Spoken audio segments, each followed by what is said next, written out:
Saudação a todos e todas. Estamos em mais um vídeo do canal Caminhando com Orimo. Na série 6 meses de pandemia. E agora? Como é que a gente está trabalhando? 6 meses já passaram. Desde março de 2020, o mundo, e principalmente o Brasil, se enfrenta uma pandemia de coronavírus e teve que fazer um isolamento social e tivemos que fechar escolas, tivemos que fechar o comércio e estamos passando por esse processo.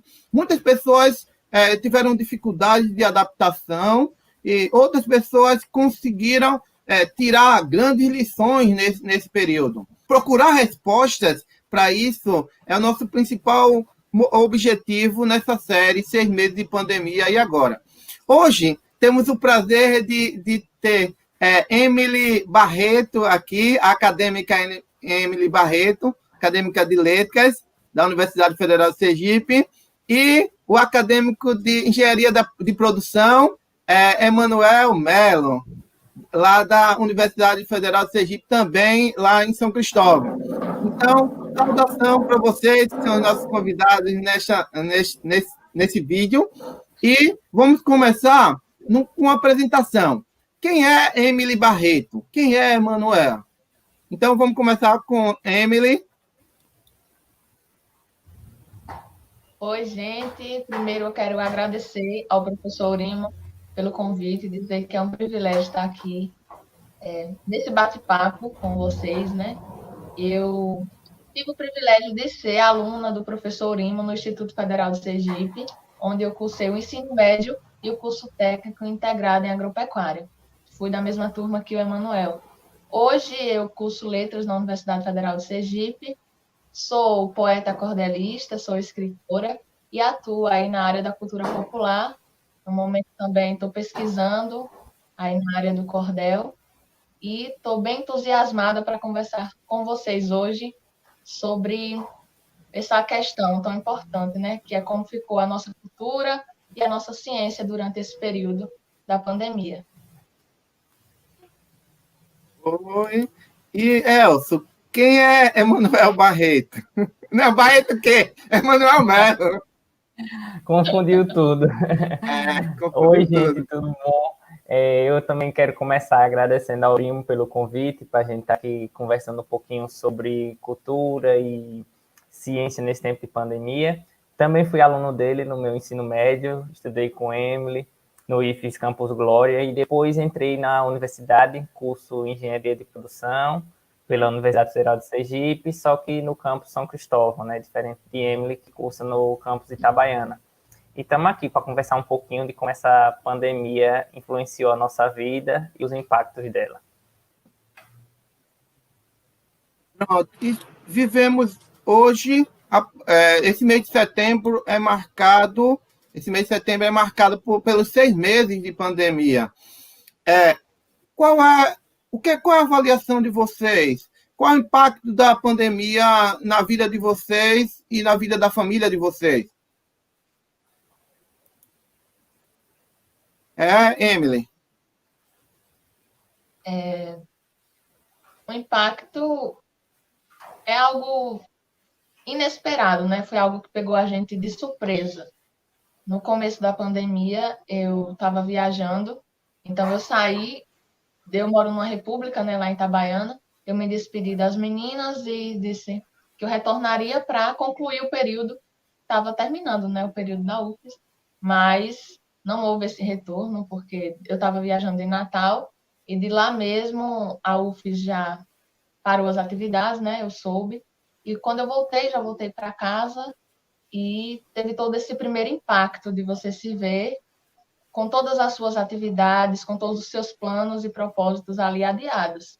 Eu estava na expectativa que aconteceria aqui em Glória a feira literária, então já estava com vários cordéis comprados para estar ali comercializando, já estava numa expectativa porque eu ia tomar posse da Academia de Letras de Jovens, Academia de Letras Estudantil de Jovens Escritores. E eu já estava ali ansiosa para essa posse, que também seria no mês de março, e não aconteceu, né? Então foi o primeiro impacto de você ver. Não, foi adiado por uma semana, foi adiado por 15 dias, e isso foi se prolongando, até que a ficha caiu e disse, não, não vai voltar agora, nada vai voltar tão cedo assim, né? Então a gente precisa se readaptar, a gente precisa se reinventar. Então foi isso que eu fiz, eu busquei me reinventar. E enquanto escritora, enquanto produtora de conteúdo voltado para a cultura, né? Geralmente promovo oficinas e eu declamo em eventos e comercializo meus cordéis. É de onde eu tiro também boa parte do meu sustento, tudo. E eu pensei, e agora como é que eu vou divulgar o meu trabalho se não estão acontecendo eventos? E agora eu vou parar. E realmente fiquei parada por um mês, por aí, até essa ficha realmente cair. E eu dizer, epa, vamos voltar, vamos ver o que dá para a gente fazer nesse novo cenário, nessa nova realidade. Então, eu criei um canal no YouTube, que é uma plataforma, um modo de eu estar levando minha arte, levando meu conteúdo. E nesse canal eu comecei a publicar vídeos declamando, fui buscar vídeos nos acervos que eu já tinha de eventos e fui postando nesse canal e o pessoal foi dando uma resposta positiva. E isso foi me motivando, porque eu não me sentia totalmente estagnada, né? Não tinha essa sensação de, pô, minha vida parou, só vai voltar depois que a pandemia acabar. Não, minha vida não parou. A vida continua de uma nova forma, vamos nos readaptar. Então, foi isso que aconteceu e eu fui me adaptando, eu fiz o canal no YouTube e surgiram umas séries de lives, né, de cunho assim, voltado para discutir literatura, para declamação, interagindo com o pessoal. Então, participei de várias lives, participei de vários eventos, conferências virtuais. Então, eu aprendi muita coisa, recebi um convite também durante esse período para estar participando de um programa de rádio. Então, foi uma experiência muito nova para mim, foi diferente. Então, eu estive diante de experiências novas, onde eu fui me adaptando, me reinventando e aprendendo. Aprendi bastante. E, assim, enquanto a minha família, né, houve toda uma adaptação, porque eu já estava morando fora e tive que voltar para casa, né? Aí aquela adaptação e também o convívio, né, com todo mundo dentro de casa, convívio, o dia a dia ali, a rotina da gente, todo mundo dentro de casa. E também aconteceu por complicações do Covid, acabei perdendo a minha avó, e foi um baque muito forte para a gente. E tudo isso, aquele turbilhão de coisas que vinha, uma de coisa ruim, e depois a gente precisava nadar contra a maré. E é isso, acho que o ano de 2020 é esse grande desafio da gente sobreviver em meio ao caos e produzir em meio ao caos. Pelo menos a minha experiência foi essa. Tem sido essa, né, ainda. Produzir em meio ao caos. Perfeito. Emanuel, Melo, vamos lá. Qual o impacto dos 6 meses de isolamento para você? Eu também sofri um impacto, assim como o Cláudio. Eu ia iniciar um projeto de pesquisa e aí só precisava entregar um papel na semana que a universidade parou. Então, eu me senti parecendo quando quando eu encarei a greve, né, no meu ensino médio, que tudo ia parar, mas eu não tinha a noção que ia durar mais e a gente ia sofrer tanto mais, né, do que a greve. Então, tive que sair lá da minha rotina de universitário, deixar de estudar, né, porque a universidade parou, e vir para casa.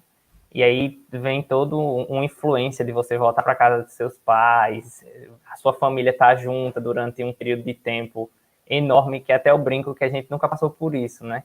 Porque eu sempre estava na escola, meu irmão sempre estava na escola, minha mãe sempre estava trabalhando, e a gente, como bom brasileiro, a gente pensava que ia ser 15 dias. Tanto é assim que eu deixei até minhas roupas lá, porque eu tinha a fé e a esperança de que depois de 15 dias tudo já ia estar tranquilo, a gente não ia sofrer tanto. Aí foi passando o mês, foi fechando o comércio, aí eu tive que me readaptar, porque não tinha o que estudar, eu ficava meio assim, aquela cabeça mais de acadêmico sobre o que estudar, já que não tinha aula, né? Então, fui fazer coisas que eu gostava, fui fazer cursos que eu queria há muito tempo fazer, pude me dedicar. E a pesquisa também deu uma parada, visto que o edital foi suspenso, né? E aí eu tive que esperar até o mês passado, que foi quando o CNPq lançou um novo edital, e aí a gente deu início à pesquisa novamente. E nisso tive que me readaptar enquanto convívio com minha família, passar 2 meses todo mundo em casa, aquela rotina, aquele choque, né? Você está acostumado a sair de casa de manhã, estudar, encontrar várias pessoas, conversar de vários aspectos. E em casa não tem muito isso, porque a gente conviveu o dia todo, acaba que cada um tem seu jeito e acaba que tem aquele clima familiar, dizendo assim. E eu acredito, hoje, depois de 6 meses, eu acho que a pandemia, depois de todo o mal que ela tem feito aí, pessoalmente falando, eu acho que ela me transformou em uma pessoa mais paciente, sabe? Eu acho que a minha ansiedade de 15 dias, depois que já passaram 6 meses, é algo que já está mais controlada. Tanto é assim, já estou mais relaxado. Quem me acompanha de perto viu que teve mês que eu fiquei bem aflito, pensando que o mundo ia acabar, que todo mundo ia ficar sequelado, né, pelo Covid. Mas agora eu acho que tudo tem se encaminhado. Para o brasileiro, a gente acredita que já teve um fim, né, a pandemia. Então, todo mundo tem tentado voltar à sua vida normal. Eu prefiro chamar de vida normal do que novo normal, porque não acredito nisso de novo normal, não. É a vida normal. E aí, eu não vou voltar à minha vida normal ainda, né? Porque vai ser aula online, vai ser esse período. E aí, como o Emily falou, também vejo que é um período de readaptação. Readaptação de você passar mais tempo online, de você alicerçar e fortalecer seus laços todos online, de você fazer uma reunião da pesquisa online também, tudo online, todos os projetos da UF ser algo online. Então, esse período a gente vai se readaptando e eu acredito que isso contribui também para o nosso método de produção, né? A nossa produção, seja ela científica, seja ela cultural. Assim como o Emily aproveitou esse tempo para fazer um canal no YouTube, aproveitei esse tempo para me engajar mais nas redes sociais, que era o que eu poderia fazer. Esse é o saldo positivo do isolamento. Agora, é interessante o quanto esse processo de 15 dias foi geral. E, claro, independente de qualquer coisa, nós poderíamos ter saído mais rápido da pandemia, ou a gente poderia ter construído outras alternativas de controle. A gente tem muita tradição em torno disso, e a gente poderia ter saído também melhor na produção cultural também. Mas, falando de ciência e falando de cultura, qual a avaliação de vocês da ciência e da cultura nesse período? Vamos começar com Emanuel. Como é que você avalia a ciência nesse período? Como é que a ciência foi tratada nesses 6 meses de pandemia e está sendo tratada na atualidade? Eu, no começo, até acreditei que a ciência ia ser mais valorizada, né? Pelo fato de que a vacina e todo o processo viria pela ciência. Só que a gente não é muito acostumado sobre como funciona a ciência, né? A gente quer as coisas para ontem e ciência não é assim, ciência tem o tempo dela. Aí eu acredito que isso também influenciou para que hoje a gente tenha que defender a ciência. A gente vê aí surgindo movimentos, tipo, medir a temperatura com o termômetro na cabeça, aí tem várias fake news, e a gente, enquanto trabalha na ciência, fica pensando de onde eles tiraram essa criatividade, né, que influencia. Então, lá no início, a gente vem de um processo de defasagem da nossa ciência, queda de recurso, falta de oportunidade, e eu até brinco que quem é cientista não é visto como trabalhador. Quando alguém pergunta para mim, né, que faço engenharia, se você estagia, aí eu digo, não, eu faço pesquisa. Ah, você só estuda. Como se pesquisa fosse, você só está estudando, tá bom, então, não pesquisa, não faz nada produtivo.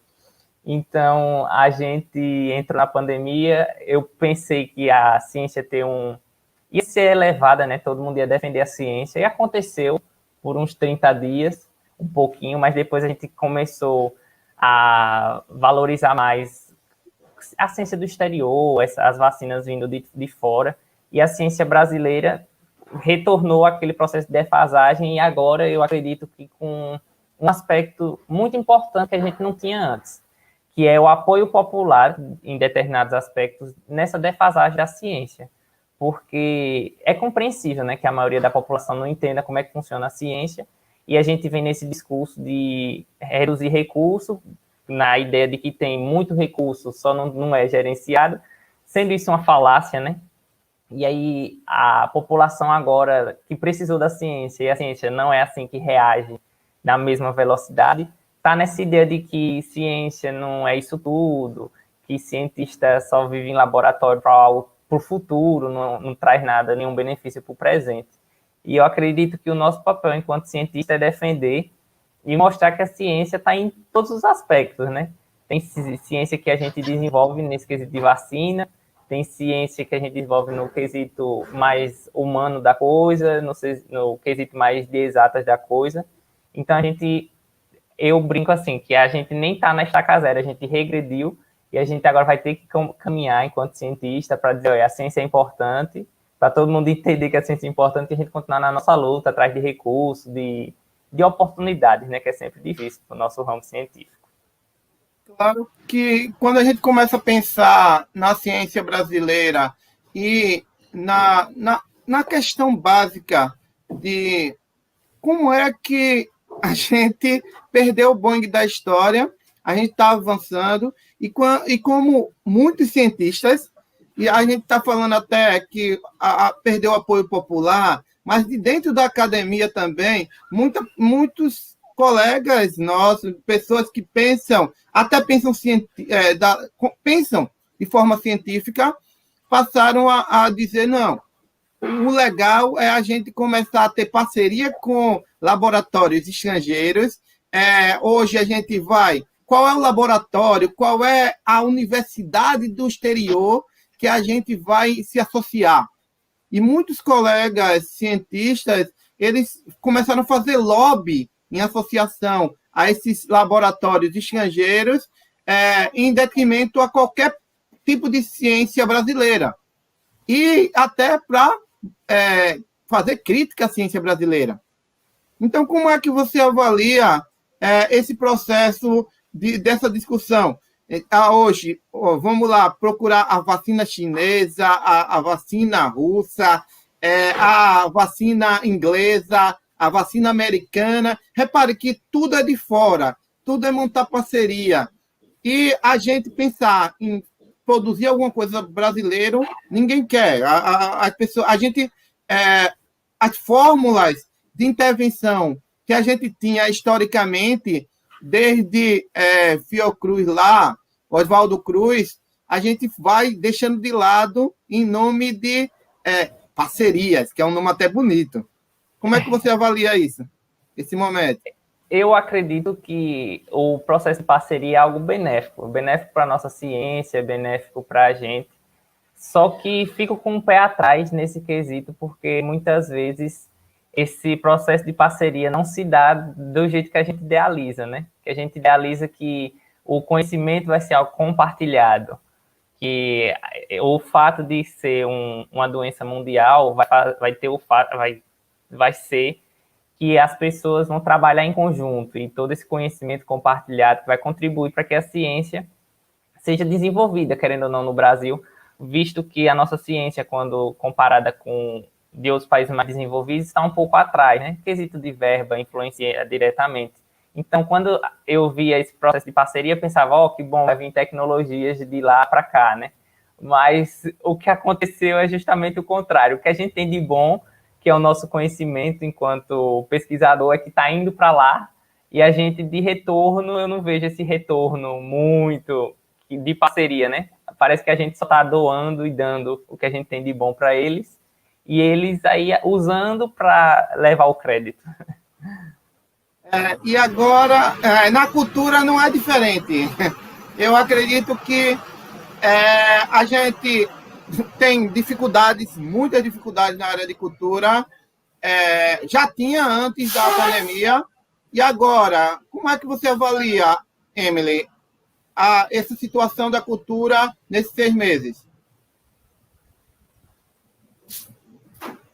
Então, como Emanuel mencionou e o Orimo também, né? A cultura, ela já não é valorizada no nosso país há muito tempo, e principalmente agora nesse governo, né? Então, é muito desvalorizado e o artista não é valorizado. Se o pesquisador não é, o artista muito menos, né? Às vezes não consideram um hobby, não consideram uma profissão. E existe um descaso muito grande, né, com os artistas, apesar de que nessa pandemia ficou muito claro a importância da cultura para a sobrevivência do ser humano, né, para a permanência da saúde mental. Porque quando se viu todo mundo isolado, sem poder ir a um evento, sem poder entrar em um contato, né, com outras pessoas além da lei do seu círculo familiar. Então as pessoas recorreram ao quê? A filmes, que é cultura, que é arte, recorreu à música, recorreu aos livros.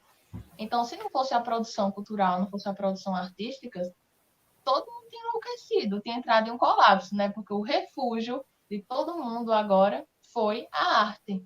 Foi a arte. Aí surgiu uma onda de lives musicais, né? E todo mundo assistia. Teve os contras, teve, né? Porque o pessoal se reunia até demais para assistir ali uma live. Mas a intenção daquilo era que a mantesse acesa a esperança, né? Na gente. A arte, o filme, as músicas, aí foi o que manteve a gente vivo mentalmente durante todo esse período, né? E foi importante para que as pessoas percebessem isso. Mas o artista, eu acho que sofreu bastante, principalmente aqueles que, por exemplo, cantam em barzinhos, tocam em barzinhos, que vive disso, né? Até pessoas que promovem os shows na questão da iluminação, do som, ficaram totalmente sem ter uma renda, sem ter como se virar. Aí agora, né, vai tá surgindo aí, já abriu aí os editais para o pessoal estar se inscrevendo para estar recebendo também o auxílio emergencial. Mas só agora, né? E 6 meses? 6 meses, como ficou o artista, né? Para ver se recebe o auxílio emergencial, aí 3 parcelas de 600 também, aí uma ajuda, mas eu acho que essa ajuda já está bem atrasada, né, nesse quesito. A relação entre que já era conflituosa antes da pandemia, e na pandemia a relação entre cultura popular, cultura erudita das elites e a cultura pop, que cada vez mais se torna uma cultura do mercado ou uma cultura de geração de produtos, geração de dinheiro. Percebe esse movimento cultural? Eu também vou nessa do que Cláudia falou, né? Que a cultura, principalmente a cultura popular, a gente vem sofrendo demais pela nossa desvalorização, né? E é todo um processo. Ela retornou aí, vai ter mais propriedade. Mas é todo um processo e eu também acredito que o fato dessa cultura pop estar chegando aí com muita força, é algo que tem tornado a nossa cultura popular ainda mais desvalorizada, né? E o nosso papel é lutar pela nossa cultura popular, defendê-la, porque ela nos caracteriza, né? Eu acho que esse é o nosso movimento enquanto popular, né? O que é popular? Como Emily, o que é ser popular? Relacionando com o que a Manuel falou, né, que vai muito da valorização, né? Então acho que há uma discrepância muito grande na questão da valorização da nossa cultura popular, né? A exemplo disso, eu uso a literatura de cordel, que é um gênero literário riquíssimo em vários aspectos, né? Aspectos estruturais e muito pouco trabalhado nas escolas. É algo que é originalmente nosso, é algo que traz muito da nossa cultura, traz de uma representatividade imensa e é pouco trabalhado dentro da sala de aula. o gênero cordel. Ainda é pouco trabalhado na universidade. E eu me sinto muito feliz e contemplada em estar podendo pesquisar na universidade o gênero cordel. E isso tem mudado ao longo dos anos, né? O cordel tem sido mais aceito dentro da academia, tem sido mais pesquisado, mais estudado. Até recentemente, agora em 2019, ele foi considerado patrimônio histórico e material aqui do Brasil. Então, vai disso, né, que a nossa cultura, a cultura popular, ela ainda é pouco valorizada, mas ela precisa ser valorizada, eu acho que parte muito de nós, levando em consideração, eu vou trazer bem para a minha realidade a cultura nordestina, né? Vai muito do jovem que não valoriza, também é muito do tempo, né? Não valoriza a nossa música, não valoriza a nossa literatura, não valoriza aquilo que é nosso, não se sente representado, vai muito da cultura do tempo, assim, né? Mas eu me sinto nessa responsabilidade de estar trazendo uma representatividade, de estar defendendo, e agora, enquanto professora, que eu serei, né, cursando a licenciatura, eu levo esse dever de promover cultura popular dentro da sala de aula, trazer um ensino da literatura de cordel, abordar mais a questão do nosso folclore e daquilo que é nosso, né? A situação já era difícil. E com a pandemia? Como é? Você acha que melhorou ou piorou a questão da cultura popular? Hein, Emily? Eu acredito que piorou, né? Piorou porque esse contato que já não era muito, né? Em referente aos jovens, né? Já não era. Porque eu digo assim, porque quando um cordelista me vê, uma cordelista de 19, de 20 anos, meu Deus, que grandeza! A gente precisa que tenha jovens para. Aí eu fico, poxa, porque realmente são poucos jovens cordelistas ainda. E eu percebo essa carência na juventude, né? Isso já era bem presente antes, agora com a pandemia piorou porque esse distanciamento ficou maior ainda. Ou não, né? Tem dois modos de se pensar. Já que a cultura saiu apenas das feiras literárias, saiu dos congressos, saiu de espaços fechados e veio para o ambiente virtual, que é onde o jovem está, pode ser que o jovem tenha tido um contato maior, porque ele abriu o Instagram, tinha lá. Pelo menos quem me segue no Instagram, quem me acompanha, meus amigos, não pode dizer que não tinha, porque sempre eu estava lá compartilhando. Eu faço semanalmente uma agenda cultural, onde eu falo todos os eventos relacionados à cultura que vão acontecer virtualmente naquela semana. Então, eu tenho essa preocupação de estar compartilhando eventos, cursos relacionados à cultura para os meus amigos acompanhar. Então, eu acho que o jovem pode ter tido um contato maior, sim. Eu não tinha pensado nisso, mas pensei agora que realmente ele pode ter tido contato porque as expressões artísticas veio para o universo virtual. E é no universo virtual que o jovem costuma estar, né? O jovem atual. Então, tem essa perspectiva também. É uma das questões que eu tenho, que eu já, quando eu dava aula de folclore lá na universidade, eu já colocava muito isso. Enquanto a gente não adianta a gente achar que cultura popular é cultura ruim, ou uma cultura inferior. Ou a gente eleva o nível da cultura popular e da qualidade à cultura popular, porque uma das questões, não adianta a gente estar reclamando que o jovem não quer a cultura popular se ela não tem qualidade. Se é uma música que não tem um som de qualidade, se é um cordel que não tem uma qualidade de expressão, ou se ela não expressa as coisas, não se atualiza, não está atualizado. Então, a importância de transformar o popular, dar um grau de qualidade ao popular, eu acho que é um desafio. É um desafio. E disputar e não ser pop. Daí, essa questão da pandemia, eu acho que abriu uma porta para a gente começar a pensar isso. Vocês têm a falar daquelas pessoas que acham que o ano de 2020 é um ano perdido. E como é que vocês Qual é o planejamento para esse restante, esses últimos 3 meses de 2020? Vamos lá, Emanuel. Eu acredito assim, toda vez que alguém fala que o ano de 2020 é um ano perdido, eu considero de duas formas. Pessoalmente, eu acredito que o ano 2020 é um ano perdido se você perdeu a sua vida mesmo, né? Então, as pessoas que, infelizmente, se foram devido ao Covid, eles realmente é um ano perdido. Agora, para a gente, não. Enquanto sobrevivente, né? Eu acho assim que a gente tem sofrido desse processo capitalista mesmo, de produção, produção e produção, e 6 meses parado, a gente vem aquele pensamento de, eita, estou improdutivo, não sirvo para nada, para que eu sirvo, né?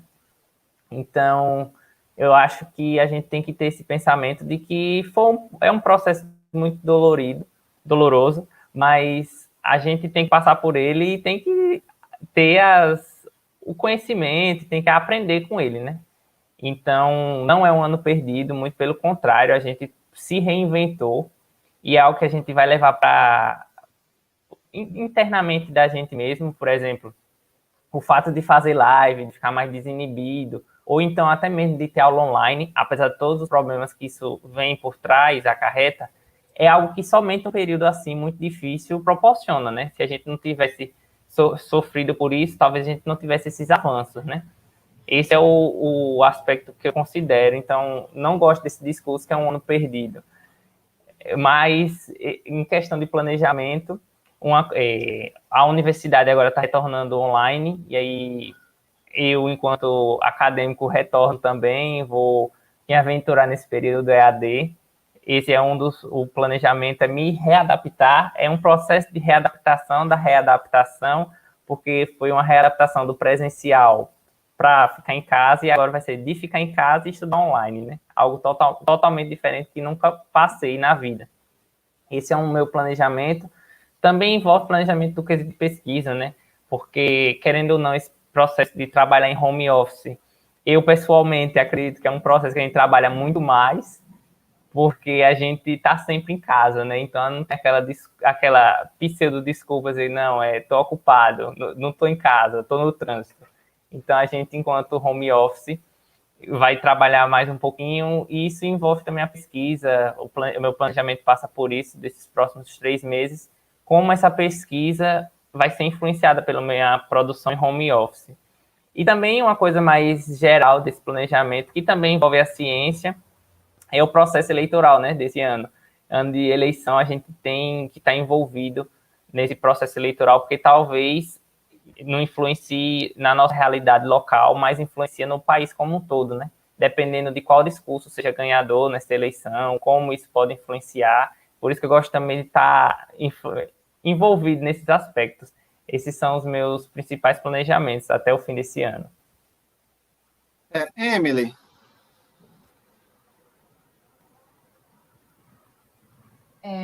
Em questão do ano perdido, eu não julgo, porque eu acho que cada um tem uma capacidade e uma realidade, né, de reagir diante de uma situação inesperada. Então, minha reação foi uma, a do Emanuel foi outra, a do professor Lino foi outra. Cada pessoa reage de uma forma, né? E realmente perdido foi para quem perdeu a vida, para quem acabou perdendo alguém. Mesmo para quem acabou perdendo, teve a capacidade de se readaptar, né? Mas eu não julgo, porque eu percebo que diante de situações inesperadas, cada um reage de uma forma, e o ambiente que você está, as condições, é quem vai ditar a forma como que você vai reagir. E minhas perspectivas são positivas, né? E também temerosas aí, como vai ser minha reação nesse ensino à distância, pela primeira vez, e também na questão das duas moedas, porque eu faço parte do PIBID, né, que é o Programa de Iniciação à Docência.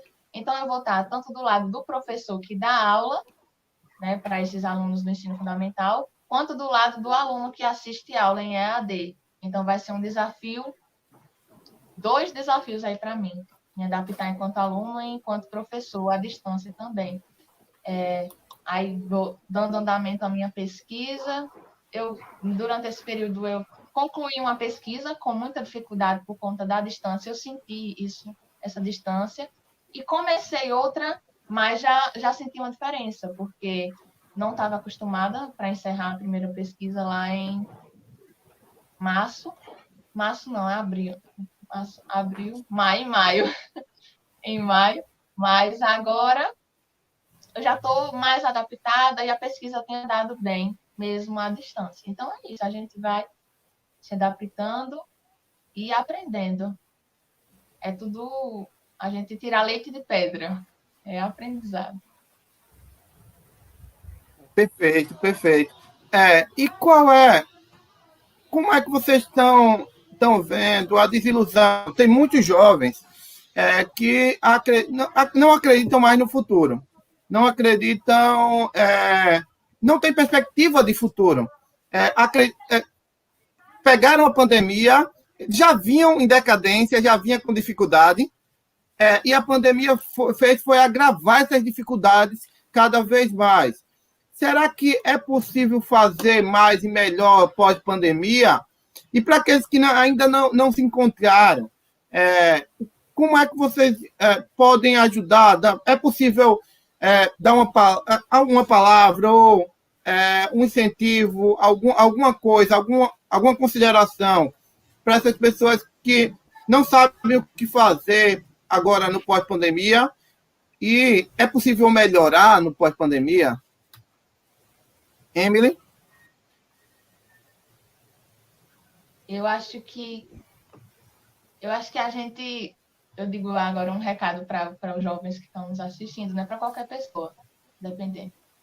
Não se compare, né? Não pense, nossa, olha como a Emanuel produziu, olha como o Orimo produziu e eu não produzi. Não se compare, olhe a sua realidade e veja o que de melhor você pode dar, né? Não julgue a sua realidade pelo do outro, mas traça uma perspectiva a partir daquilo que você é e a partir daquilo que você tem. Quais são minhas habilidades? Quais são as minhas possibilidades? E tente tirar o melhor daquilo, da sua realidade. Se for pouco para os outros, para você já vai ser muito, porque é aquilo dentro daquilo que você pode dar. Então, é isso que eu vejo. É aparentemente pouco isso que eu estou fazendo, mas é o máximo que eu posso dar, então eu farei. Né? Então, é isso que eu digo, não desistam, não desanimem e não se comparem. Emanuel? Elcio? Emanuel? Eu também gosto dessa perspectiva, né, dessa não comparação, mas eu acredito que vai muito da gente se autoconhecer, porque talvez a nossa correria do pré-pandemia, né, não permitia que a gente tivesse um tempo para a gente, né? E aí, como a gente não tem um tempo só para a gente olhar para dentro, e quando a gente olha para dentro do nosso abismo, talvez é que fique mais desesperado ainda, né? Mas eu acredito que é um processo mesmo, e é isso que ele me falou, de não precisar se comparar com ninguém, né? Você vê as suas potencialidades, porque todo mundo é bom em várias coisas, né? A gente geralmente é acostumado a ver aquele discurso, todo mundo é bom em uma coisa, mas não, a gente é bom em várias coisas. Então é esse processo mesmo de olhar para dentro e ver que esse período de desilusão todo mundo passou, né? Se não passou nessa pandemia, passou num período pré-pandemia ou vai passar. Porque isso faz parte da nossa vida, enquanto vivendo nesse mundo, né? E é possível, sim, melhorar na pós-pandemia, apesar que eu sou um pouco cético quanto a isso, por conta dos primeiros sinais que a gente já vê aí do mundo e do Brasil especificamente, sendo o que sempre foi, né? Então, é possível melhorar, é possível melhorar, mas a gente não deve se comparar, né? Porque a gente deve ser melhor enquanto pessoa, porque se a gente pensar em ser melhor enquanto sociedade, se a gente olhar nesse aspecto macro, aí é meio difícil, eu fico meio pessimista. Mas enquanto pessoa, é sim possível melhorar no aspecto produtivo também, mas enquanto pessoa, em lidar com as outras pessoas, em entender as outras pessoas, ter aquela cabeça mais tranquila de saber que nem todo mundo fez 10 cursos online nem todo mundo aprendeu 5 línguas diferentes, mas a gente não deve passar por esse período, esse processo de comparação. É muito isso que Emily falou, e para quem estiver desiludido, eu dou aqui meu estímulo, né? Porque eu também já passei por isso, esse processo de desilusão, porque sempre, entre aspas, né, vivi para estudar. E aí, quando a gente para de estudar, para que eu vou viver, né? Aí parece, assim, uma frase bem chocante, mas é isso que eu passei no início, né? Minha vida era a universidade, só que a universidade parou, então o que é a minha vida? Aí dá esse choque, mas é esse processo de se reinventar, você ver o que você gosta de fazer, o que você quer fazer também e se aventurar, né? A gente, enquanto jovem, tem isso dentro da gente, né? Gostamos muito de aventuras. Então, vamos às nossas considerações finais. Emanuel, as suas considerações finais para a gente encerrar esse webinar. Agradecer, Eurimo, a você pelo convite. É algo muito bom, sempre gosto de estar falando de ciência. Desde o meu ensino médio tenho passado por esse processo, né? E aí vim desde lá o período do céu da ciência, né? Que a gente tinha recursos, não tinha muitos recursos. Se comparado a hoje tinha, né? Mas a gente tinha recursos, a gente conseguia desenvolver uma pesquisa com mais facilidade, né? Nesse quesito de recurso financeiro, de apoio. E agora a gente passa pelo deserto, né? Pelo deserto de verba, de recurso, e a gente vai sobrevivendo. E é assim, então quero agradecer a você e agradecer a todo mundo que estiver assistindo, dar aquele incentivo e pedir que defendam a ciência e defendam a ciência brasileira, né? Que a gente tem esse processo de defender a ciência da China, a vacina da Rússia, a vacina da Inglaterra, mas defende a ciência brasileira, que muita coisa boa vem daqui mesmo. Emily, suas considerações? E um pouquinho mais de cultura. Eu digo que levantando essa mesma bandeira, eu digo que defendam a nossa cultura, né? Defendam aquilo que é nosso, valorizam, conheçam, leia cordel, leia literatura popular e comprem cordel. Valorizem o seu amigo que escreve. Porque, levantando outro ponto, né? Durante essa pandemia, a gente viu várias pessoas demonstrando seus talentos, suas habilidades nas redes sociais, né?